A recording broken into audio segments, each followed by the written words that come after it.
Hello বন্ধুরা, সবাই কেমন আছো? আমি মৌমিতা চলে এলাম মৌমিতা সাতকাউনে নতুন আরও একটা ভিডিও নিয়ে। আজকে আমি এসেছি অভিনেতা প্রসেনজিৎ চট্টোপাধ্যায়ের বাড়ির সামনে। তোমাদেরকে লোকেশনটা প্রথমে একটু বলে দিই।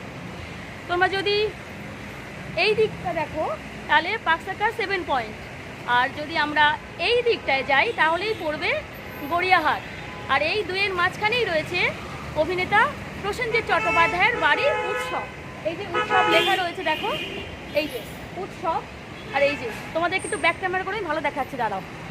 দেখো বাড়ির ভিতরটা তোমাদেরকে একটু দেখানোর চেষ্টা করেছি। ভিতরটা পুরো সবুজে সবুজ, দারুণ সিনারিও। আর এই দৃশ্যটা যখন আমি ক্যাপচার করছিলাম, গেটের সামনে এসে পৌঁছে গেছে বুম্বাদার গাড়ি। তোমরা একটু দেখে নাও। এই যে বুম্বাদার গাড়ি ঢুকছে গেট দিয়ে। প্রথমে তো আমি বুঝতে পারিনি, ভেবেছিলাম যে অন্য কেউ হয়তো ঢুকছে।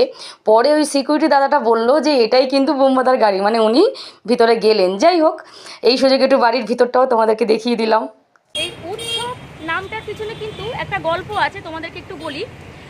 অভিনেতা প্রসেনজিৎ চট্টোপাধ্যায়ের বিখ্যাত একটা সিনেমা, মানে ঋতুপর্ণ ঘোষের সিনেমা উৎসব, সেই উৎসব সিনেমার শুটিং কিন্তু এই বাড়ির মধ্যেই হয়েছিল। তাই জন্য বুম্বাদা ওই নামটাই রেখেছেন। উনি প্রথমে ভেবেছিলেন, যখন এই বাড়িটা উনি কেনেন তখন উনি ভেবেছিলেন যে নামটা পরিবর্তন করবেন, মানে এটা বাংলো প্যাটার্নের একটা বাড়ি করবেন, কিন্তু পরে উনি এই নামটাই কিন্তু উনি রেখে দিয়েছিলেন, যেহেতু এই বাড়ির মধ্যেই ওই উৎসব সিনেমার শুটিংটা হয়েছিল।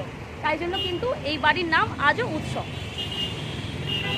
বুম্বাদার বাড়ির সামনেই, মানে ওনার গেটের সামনেই একজন ঝালমুড়ি বিক্রেতা বসেছিলেন। আর এছাড়াও বুম্বাদার বাড়ির পাশে মানে প্রতিবেশীরাও ছিলেন ওখানে।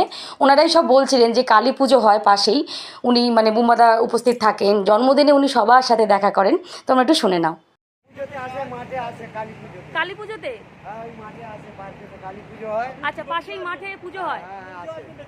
আচ্ছা, 30 তারিখে, হ্যাঁ 30শে সেপ্টেম্বর, তাই না? উনি সবার সঙ্গে দেখা করেন। আচ্ছা, ভালো লোক, উনি সবার সঙ্গে পরিচয়। আচ্ছা।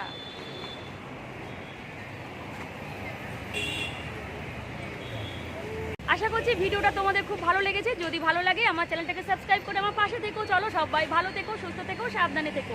আজকের মতো আসি, টাটা।